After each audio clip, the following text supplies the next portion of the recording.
Hello friends, good morning. എല്ലാവർക്കും അർച്ചന ചേച്ചി LLB സീരിയലിൻ്റെ ലേറ്റസ്റ്റ് എപ്പിസോഡ് റിവ്യൂയിലേക്ക് സ്വാഗതം. അങ്ങനെ അച്ചുവിൻ്റെ പാസിംഗ് ഔട്ട് പരേഡിനെ കുറിച്ച് ചന്ദ്രയും രുക്കുവും വിമലയും കൂടി സംസാരിച്ച് നിൽക്കുകയാണ്. അച്ചുവിൻ്റെ ഈ പിടികിട്ടാത്ത പെരുമാറ്റത്തെക്കുറിച്ച് ചന്ദ്ര അങ്ങനെ പറയുന്നുണ്ട്. അച്ചുവിന് നമ്മളോടൊക്കെ എന്തൊക്കെയോ പിണക്കമുണ്ടെന്ന് പറയുമ്പോൾ രുക്കു ചോദിക്കുന്നുണ്ട്, അച്ചുവിൻ്റെ പോസ്റ്റിങ്ങിനെ കുറിച്ച് ഏട്ടൻ എന്തെങ്കിലും പറഞ്ഞോ ചേച്ചി എന്ന് ചോദിക്കുമ്പോൾ ചന്ദ്ര പറയുന്നുണ്ട്, പോസ്റ്റിംഗ് എവിടെയാണെന്ന് ഇതുവരെ കൺഫേം ആയിട്ടില്ലെന്നാണ് വിജയേട്ടൻ പറഞ്ഞത്. അച്ചു എന്തായാലും ഉടനെ തന്നെ വരുമല്ലോ. അവൻ വരുന്ന സമയത്ത് അവന്റെ പിണക്കങ്ങളെല്ലാം നമ്മൾ മാറ്റിയെടുക്കണം, ഇതിന് നമ്മൾ തന്നെ മുൻകൈയെടുക്കണമെന്ന് ചന്ദ്ര അങ്ങനെ പറയുമ്പോൾ രുക്കു പറയുന്നുണ്ട്, അച്ചുവിന് എന്തെങ്കിലും പിണക്കമുണ്ടെങ്കിൽ മാറ്റിയെടുക്കാൻ കുറച്ച് പാടാണ്. എന്റെ സ്വഭാവം ചന്ദ്രേച്ചിക്ക് അറിയാവുന്നതല്ലേ, ഒന്നും പറയാൻ പറ്റില്ല എന്ന് രുക്കു അങ്ങനെ പറയാണ്. ചന്ദ്ര ഇപ്പൊ പറയുന്നുണ്ട്, നമ്മൾ അമ്പാട്ടിൽ നിന്ന് തട്ടിയെടുത്ത മുത്തല്ലേ അച്ചു, നീ അങ്ങനെ വിട്ടുകളയാൻ പറ്റത്തില്ല, പിന്നെ നമ്മുടെ കഷ്ടപ്പാടിന് എന്ത് വിലയാണുള്ളത്. അവൻ വരുമ്പോ സന്തോഷമുള്ള ഒരു കാര്യം നമ്മൾ ചെയ്യണം. അവൻ SI പോസ്റ്റിംഗ് കിട്ടിയിട്ട് വരികയല്ലേ, ആ സമയത്ത് ഞങ്ങളുടെ വുമൻസ് ക്ലബ് എല്ലാവരും കൂടി ചേർന്ന്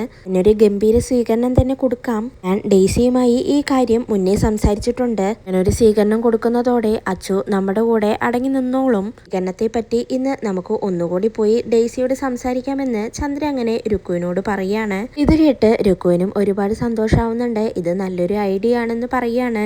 അങ്ങനെ ചന്ദ്രയും രുക്കുവും കൂടി ഡെയ്സിയെ കാണാനായി പോവുകയാണ്.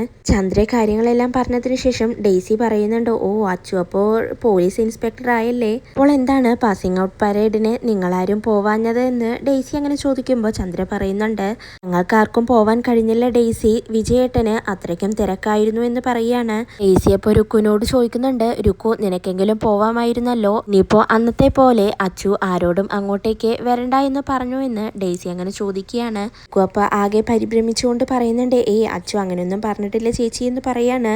ചന്ദ്ര അപ്പോൾ ഡെയ്സിയോട് പറയുന്നുണ്ട്, ഡെയ്സി ഞാനെന്ന് പറഞ്ഞ കാര്യത്തിൽ ഒരു തീരുമാനമെടുക്കണം, എന്റെ പോസ്റ്റിംഗ് ഇവിടെ തന്നെ ആയിരിക്കുമെന്നാണ് വിജയേട്ടൻ പറയുന്നത്, ഏതോ മിനിസ്റ്ററെ വിളിച്ച് സംസാരിച്ചിട്ടുണ്ട് വിജയേട്ടൻ എന്നെല്ലാം ചന്ദ്ര അങ്ങനെ പറയുമ്പോൾ ഡെയ്സി ചോദിക്കുന്നുണ്ട്, അല്ല അച്ചു എന്നാണ് വരുന്നത് എന്ന് ചോദിക്കുകയാണ്. രുക്കുവപ്പ പറയുന്നുണ്ട്, അച്ചു ഉടനെ തന്നെ വരും, പോസ്റ്റിംഗ് ഓർഡർ ആവാത്തത് കൊണ്ടാണ് വരാൻ വൈകുന്നത് എന്ന് പറയാണ്. ചന്ദ്ര ഇപ്പൊ പറയുന്നുണ്ട്, ഡെയ്സി നീ ധൈര്യമായിട്ട് തന്നെ മുന്നോട്ട് പോയിക്കോളൂ, അച്ചുവിന്റെ സ്വീകരണത്തിന് ഒരു VIP യെ തന്നെ കൊണ്ടുവരണം എന്ന് ചന്ദ്ര പറയുമ്പോൾ ഡെയ്സി ചോദിക്കുന്നുണ്ട്, ആരെയാണ് ഇപ്പൊ കൊണ്ടുവരിക, VIP യെ കൊണ്ടുവരുന്നത് കുറച്ച് റിസ്ക് ആണ് അങ്ങനെ പറയുമ്പോൾ ചന്ദ്ര പറയുന്നുണ്ട്, എന്റെ മനസ്സിൽ പറ്റിയ ഒരാളുണ്ട്, പ്രശസ്തനായ ഒരാളാണ്, നമ്മുടെ മേനോൻ സാറിന്റെ വാടക വീട്ടിൽ താമസിക്കാനായി അദ്ദേഹം എത്തിയിട്ടുണ്ട്, അത് വേറാരുമല്ല നമ്മുടെ പ്രശസ്ത സാഹിത്യകാരൻ JK ആണെന്ന് ചന്ദ്ര അങ്ങനെ പറയുമ്പോൾ രുക്കുവും പറയുന്നുണ്ട്, അതെ ചേച്ചി JK സാറ് തന്നെ, നമ്മുടെ ചുറ്റുവട്ടത്തുള്ള ആളായതുകൊണ്ട് എന്തായാലും പരിപാടിക്ക് വിളിച്ചാൽ വരും, ഇതിനു വേണ്ട എല്ലാ ചെലവുകളും ഞങ്ങൾ നോക്കിക്കോളാം എന്ന് രുക്കു അങ്ങനെ പറയാണ്. ഡെയ്സി അപ്പൊ ചോദിക്കുന്നുണ്ട്,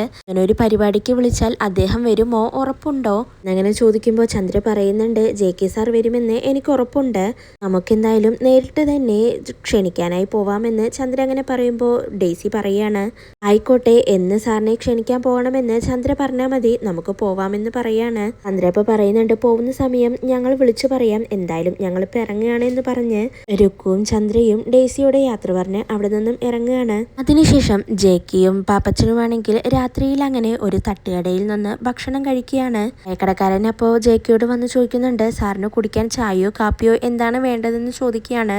JK ഇപ്പോൾ പറയുന്നുണ്ട്, എനിക്കൊന്നും വേണ്ട, ഇപ്പം അതൊന്നും കുടിച്ചാൽ ശരിയാവില്ല എന്ന് പറയാണ്. പാപ്പച്ചനപ്പോൾ ചായക്കടക്കാരനോട് പറയുന്നുണ്ട്, കുടിച്ച് ഫിറ്റാണ്, അതുകൊണ്ട് ഒന്നും വേണ്ടെന്ന് പറയാണ്. JK അങ്ങനെ കൈയും കഴുകി വന്ന് ആ ചായക്കടക്കാരന് കഴിച്ചതിന്റെ ക്യാഷ് എടുത്തു കൊടുക്കുകയാണ്. എന്നാൽ അയാൾ പറയുന്നുണ്ട്, സാറേ എനിക്ക് ക്യാഷ് ഒന്നും വേണ്ട, സാർ എന്നും ഇവിടെ വന്ന് ഭക്ഷണം കഴിച്ചാൽ മാത്രം മതിയെന്ന് പറയുമ്പോൾ JK അതിന് സമ്മതിക്കുന്നില്ല, കഴിച്ചതിന് താൻ എന്തായാലും ക്യാഷ് വാങ്ങണം എന്നും പറഞ്ഞുകൊണ്ട് പോക്കറ്റിൽ നിന്ന് ക്യാഷ് എടുത്ത് ആ ചായക്കടക്കാരന് കൊടുത്തുകൊണ്ട് അവിടെ നിന്നും പോവാനായി കാറിലേക്ക് കയറാനായി പോവുകയാണ്. അപ്പോഴാണ് അങ്ങോട്ടേക്ക് അനന്തനും മുകുന്ദനും കൂടി വരുന്നത്. JK ആണെങ്കിൽ പെട്ടെന്ന് മുകുന്ദനെ പോയി തട്ടി വീഴാനായി പോവുകയാണ്. പെട്ടെന്ന് അങ്ങനെ മുകുന്ദനും അനന്തനും നോക്കുന്ന സമയത്ത് JK ആണ് കാണുന്നത്, കൂടെ തന്നെ പാപ്പച്ചനെയും കാണുന്നുണ്ട്. JKക്കാണെങ്കിൽ അനന്തനെയും മുകുന്ദനെയും പെട്ടെന്ന് തന്നെ മനസ്സിലാവുന്നുണ്ട്, എന്താണ് സഹോദരങ്ങളെ, ഇപ്പൊ എന്തായാലും എനിക്ക് നിങ്ങളോട് സംസാരിക്കാൻ സമയമില്ല, പിന്നീട് ഒരിക്കലാവാമെന്ന് പറഞ്ഞ് JKയും പാപ്പച്ചനും കൂടി കാറിൽ കയറി പോവുകയാണ്. അനന്തനും മുകുന്ദനുമാണെങ്കിൽ JKയുടെ കൂടെ പാപ്പച്ചനെ കണ്ട് ആകെ ഷോക്കായി അങ്ങനെ നിൽക്കുകയാണ്. മുകുന്ദനപ്പോ അനന്തിനോട് പറയുന്നുണ്ട്, ഏട്ടാ അത് പാപ്പച്ചനല്ലേ, പാപ്പച്ചൻ എന്താണ് ഇയാളുടെ കൂടെ JK സാറിന്റെ കൂടെയല്ലേ എന്നങ്ങനെ അവരുടെ സംശയം അങ്ങനെ പറഞ്ഞുകൊണ്ട് നിൽക്കുമ്പോഴാണ് ചായക്കടക്കാരൻ അവരോട് വന്ന് പറയുന്നത്, ഇപ്പൊ പോയ സാറിനെ നിങ്ങൾക്ക് മനസ്സിലായില്ലേ, നിങ്ങളല്ലേ മേനോൻ സാറിന്റെ വീട് വാടകയ്ക്ക് കൊടുത്തത്, എന്നിട്ടും നിങ്ങൾക്ക് അദ്ദേഹത്തെ ഇതുവരെ മനസ്സിലായില്ലേ, അദ്ദേഹമാണ് പ്രശസ്ത സാഹിത്യകാരനായ JK എന്ന് ആ ചായക്കടക്കാരൻ പറയുകയാണ്. അത് കേട്ട് അനന്തനും മുകുന്ദനും ആകെ ഞെട്ടിത്തരിച്ചങ്ങനെ നിൽക്കുന്നുണ്ട്. പിന്നീട് ആകെ പരിഭ്രമിച്ചുകൊണ്ട് JK ആരാണെന്നുള്ള സത്യം അറിഞ്ഞ് അനന്തനും മുകുന്ദനും കൂടി വീട്ടിലേക്ക് എത്തുകയാണ്. അർച്ചനയാണെങ്കിൽ ഹാളിൽ തന്നെ ഇരുന്നു കൊണ്ട് ഒരു മാസിക വായിച്ചുകൊണ്ടിരിക്കുകയാണ്. എങ്ങനെ കാണുന്നതും അർച്ചന പറയുന്നുണ്ട്, ആ നിങ്ങൾ വന്നോ, എനിക്ക് നിങ്ങളോട് ഒരു കാര്യം പറയാനുണ്ട്. ചിന്നുവിന്റെ ബർത്ത്ഡേക്ക് ഞങ്ങൾ ഫോണിൽ കൂടെയാണ് ക്ഷണിച്ചത്, സാറ് വന്നിട്ടുണ്ടെങ്കിൽ നിങ്ങൾ നേരിട്ട് തന്നെ പോയി സാറിനെ ബർത്ത്ഡേക്ക് ക്ഷണിക്കണം എന്നങ്ങനെ അർച്ചന പറയാണ്. അപ്പോഴേക്കും അങ്ങോട്ടേക്ക് രമ്യയും മഞ്ജുവും ചിന്നുവും വരുന്നുണ്ട്. എന്നാൽ ഇതൊന്നും കേട്ടിട്ടും ഒരു മറുപടിയും കൊടുക്കാതെ അനന്തനും മുകുന്ദനും അങ്ങനെ മിണ്ടാതെ നിൽക്കുകയാണ്.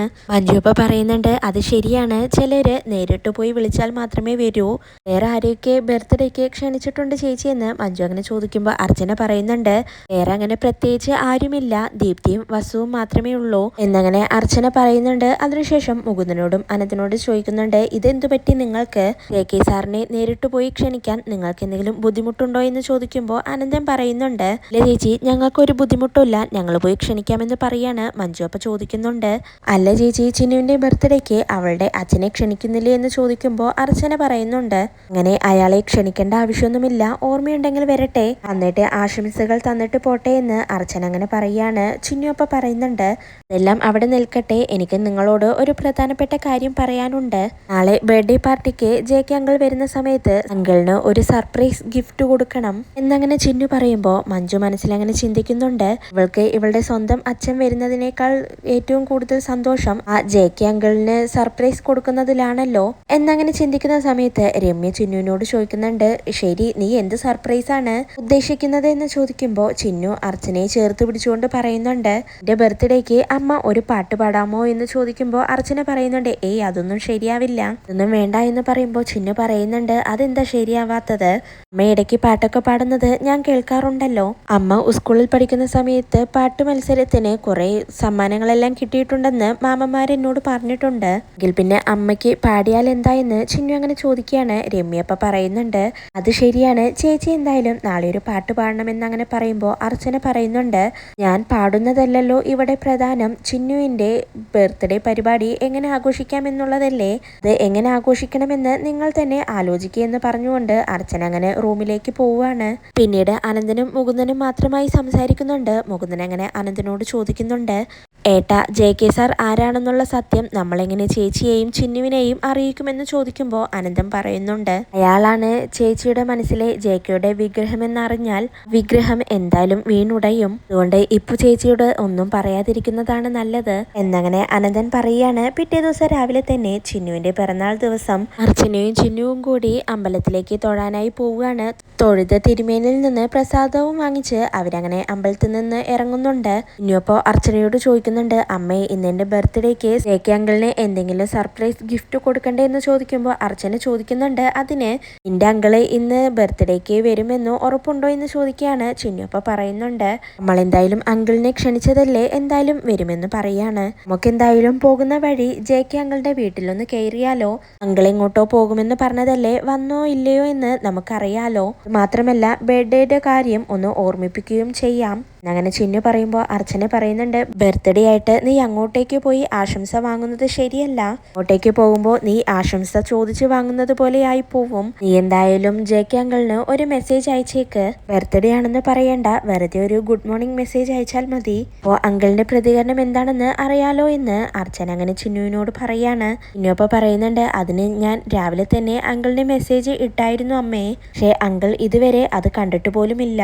എന്തായാലും ഞാനൊന്ന് വിളിച്ചു നോക്കിയാൽ എന്ന് ചിന്നു അങ്ങനെ പറയാണ്. അർച്ചന അപ്പൊ പറയുന്നുണ്ട്, അത് വേണ്ട, ചിലപ്പോ അങ്കിൾ നല്ല ഉറക്കത്തിലായിരിക്കും, നിന്നോട് ചിലപ്പോ ദേഷ്യപ്പെട്ടെന്ന് വരാം, പിറന്നാൾ ആശംസകൾക്ക് പകരം നല്ല ചീത്തയായിരിക്കും കിട്ടുന്നത്, എന്തായാലും നമ്മൾ സാറിനെ ക്ഷണിച്ചിട്ടുണ്ടല്ലോ, വരുമായിരിക്കും എന്നങ്ങനെ അർച്ചന പറയുമ്പോൾ ചിന്നു ചോദിക്കുന്നുണ്ട്, അങ്കിൾ വന്നാൽ എന്ത് സർപ്രൈസ് കൊടുക്കും, അതിനെപ്പറ്റി അമ്മ ഒന്നും പറഞ്ഞില്ലല്ലോ, ഞാൻ പറഞ്ഞതുപോലെ തന്നെ അമ്മ അങ്കിളിന് വേണ്ടി ഒരു പാട്ട് പാടിയാൽ മതിയെന്ന് ചിന്നു അങ്ങനെ പറയാണ്. അർച്ചന അപ്പൊ പറയുന്നുണ്ട്, ഒന്ന് പോടി, അതൊന്നും എന്നെ കൊണ്ടാവില്ല, അങ്കിൾ വരുമ്പോ എന്നെ വെറുതെ നിർബന്ധിക്കരുത്, ഞാൻ ടെൻഷനാവും, പാട്ടും ശരിയാവില്ല, പിന്നെ എല്ലാവർക്കും അത് ബോറാകുമെന്ന് അർച്ചന അങ്ങനെ പറയാണ്. ഇത് കേട്ട് ചിന്നുവിനാകെ നിരാശയാവുന്നുണ്ട്. ചിന്നു എന്നിട്ട് പറയുന്നുണ്ട് അമ്മ പാടുമെന്ന് എല്ലാവരും പ്രതീക്ഷിച്ചിരിക്കുകയാണ്.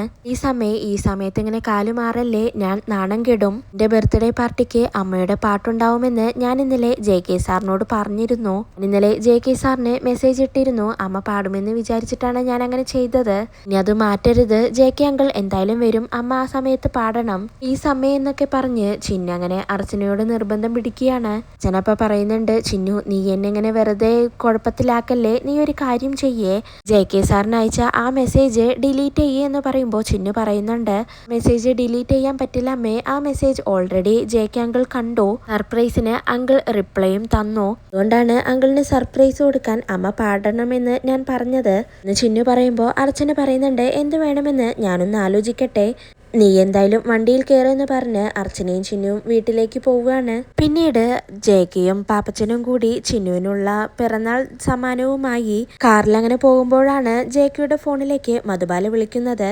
പിന്നീട് JKയും മധുബാലയും ഫോൺ കോളിലൂടെ അങ്ങോട്ടും ഇങ്ങോട്ടും വഴക്കുണ്ടാവുകയാണ്. എനിക്ക് നിന്നോട് സംസാരിക്കാൻ താല്പര്യമില്ലെന്ന് പറഞ്ഞ് JK അങ്ങനെ ഫോൺ കട്ട് ചെയ്യുന്നുണ്ട്. മധുബാലയോടുള്ള ദേഷ്യത്തിൽ JK അങ്ങനെ പാപ്പച്ചനോട് പറയുന്നുണ്ട് അവളെന്നെ ജീവിക്കാൻ സമ്മതിക്കില്ല പാപ്പച്ച, താൻ എന്തായാലും വണ്ടി നേരെ ബാറിലേക്ക് വിടുക എന്ന് പറയാണ്. പാപ്പച്ചനപ്പോൾ JKയോട് പറയുന്നുണ്ട് സാറേ ഇപ്പൊ തന്നെ സാർ നല്ല ഓവറാണ്, സാറിന് ഇഷ്ടപ്പെട്ടാലും ഇല്ലെങ്കിലും സാറിഞ്ഞി ഇനിയിപ്പോ എന്നെ പറഞ്ഞു വിട്ടാലും ശരി, എനിക്ക് സാറിനോട് ഒരു കാര്യം പറയാനുണ്ട്, ഈ കണ്ടീഷനിൽ സാറ് അമ്പാട്ടിലേക്ക് പോവരുത് എന്നങ്ങനെ പാപ്പച്ചൻ പറയുമ്പോൾ JK പറയുന്നുണ്ട് എടോ അവരെന്നെ ക്ഷണിച്ചതല്ലേ, ചിന്നുമോള് എന്നെ കാത്തിരിക്കും, പോവണം, ഈ ഗിഫ്റ്റ് ചിന്നുമോൾക്ക് കൊടുക്കണമെന്നൊക്കെ JK അങ്ങനെ പറയുന്നുണ്ട്. പാപ്പച്ചനപ്പോൾ പറയാണ് സാറേ ചിന്നുമോളും വീട്ടുകാരും വലിയ പ്രതീക്ഷയോടെയാണ് സാറിനെ ക്ഷണിച്ചത്, സാർ ഈ കണ്ടീഷനിൽ അവിടെ ചെന്ന് അവരുടെ പ്രതീക്ഷകൾ തകർക്കരുത്, കാട്ടുകുടുംബത്തെക്കുറിച്ച് സാറിന് അറിയില്ലെങ്കിലും എനിക്ക് അവരെ നല്ലപോലെ അറിയാം, അവസ്ഥയിൽ അവരുടെ വീട്ടിൽ കയറി ചെന്നാൽ അവരെ അപമാനിക്കുന്നതിന് തുല്യമാണത്,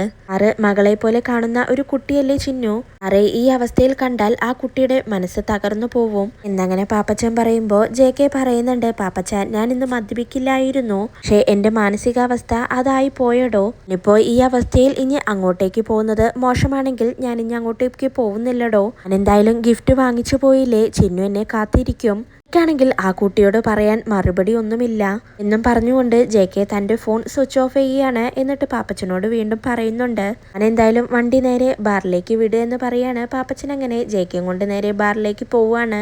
രാത്രിയിലാണെങ്കിൽ ബർത്ത്ഡേ ഫംഗ്ഷൻ എല്ലാം കഴിഞ്ഞ് ചിന്നു ആകെ സങ്കടപ്പെട്ടുകൊണ്ട് റൂമിൽ അങ്ങനെ ഇരിക്കുകയാണ്. അർച്ചനപ്പ അങ്ങോട്ടേക്ക് വന്ന് ചിന്നുവിനോട് ചോദിക്കുന്നുണ്ട് മോളെ എന്താണിത്, നീ എന്തിനാണ് ഇങ്ങനെ സങ്കടപ്പെട്ടിരിക്കുന്നത്, ബർത്ത്ഡേ ഒക്കെ ആഘോഷിച്ചില്ലേ, അതിന് സന്തോഷിക്കുകയല്ലേ വേണ്ടത്, ദീപ്തിയും വസു എല്ലാം പോവാൻ നേരം നിന്നെ അന്വേഷിച്ചായിരുന്നു, നീ എന്താണ് അങ്ങോട്ടേക്ക് വരാതിരുന്നത്, ബർത്ത്ഡേ ആഘോഷിച്ച സമയത്ത് നിനക്ക് കുഴപ്പമൊന്നും ഉണ്ടായിരുന്നില്ലല്ലോ, ആ സമയത്ത് വളരെ ഹാപ്പി ആയിരുന്നു എന്നാണ് എനിക്ക് തോന്നിയതെന്ന് അർച്ചന അങ്ങനെ ചിന്നുവിനോട് പറയാണ്. ചിന്നുപ്പ പറയുന്നുണ്ട് ആ സമയത്ത് ഞാൻ എന്റെ സങ്കടങ്ങളൊന്നും പുറത്ത് കാണിക്കാതിരുന്നതാണ്, എനിക്കിരിക്കുമ്പോഴല്ലേ നമുക്ക് സങ്കടപ്പെടാൻ കഴിയൂ, അവള് വരുമെന്ന് ഞാൻ ഒത്തിരി ആഗ്രഹിച്ചതാണമ്മേ, കേക്ക് മുറിക്കുന്ന അവസാന നിമിഷം വരെ ഞാൻ അങ്കിളിനെ പ്രതീക്ഷിച്ചു, എന്നാലും അങ്കിൾ വന്നില്ലല്ലോ, അങ്കിൾ സ്ഥലത്തുണ്ടായിരുന്നെന്നല്ലേ അനന്തമാമൻ പറഞ്ഞത്, ഇന്നലെയാണെങ്കിൽ അനന്തമാമനും മുകുന്ദമാമനും JK അങ്കിളിനെ കണ്ടതുമാണ്, ഇനിയിപ്പോ അങ്കിളിന് നമ്മളോട് എന്തെങ്കിലും പിണക്കമുണ്ടോ എന്ന് ചിന്നു അങ്ങനെ ചോദിക്കുകയാണ് അർച്ചനയോട്. അർച്ചനപ്പ പറയുന്നുണ്ട് അങ്കിളിന് നമ്മളോട് ദേഷ്യം ഉണ്ടാവാൻ നമ്മൾ അതിന് അങ്കിളിനെ ഒന്നും പറയുകയോ ചെയ്യുകയോ ചെയ്തിട്ടില്ലല്ലോ, അർഹിക്കുന്ന ബഹുമാനവും മതിപ്പുമെല്ലാം നമ്മൾ അദ്ദേഹത്തിന് കൊടുത്തിട്ടുണ്ട്, വരാതിരുന്നത് മറ്റെന്തെങ്കിലും കാരണങ്ങൾ കൊണ്ടാവുമെന്ന് അർച്ചന അങ്ങനെ പറയുമ്പോൾ ചിന്നു പറയുന്നുണ്ട് ഇപ്പോഴും അങ്കിളിന്റെ ഫോൺ സ്വിച്ച് ഓഫ് ആണ് എന്ന് ചിന്നു പറയുമ്പോൾ അർച്ചന പറയുന്നുണ്ട് നീ ഈ വീട്ടിൽ ആദ്യം പ്രതീക്ഷിച്ച അതിഥി നിന്റെ JK അങ്കിൾ ആണെന്ന് എനിക്കറിയാമായിരുന്നു എന്നങ്ങനെ അർച്ചന പറയുമ്പോൾ ചിന്നു ആണെങ്കിൽ ആകെ സങ്കടപ്പെട്ട് അങ്ങനെ നിൽക്കുകയാണ്. ഇതോടെയാണ് ഇന്നത്തെ എപ്പിസോഡ് അവസാനിക്കുന്നത്.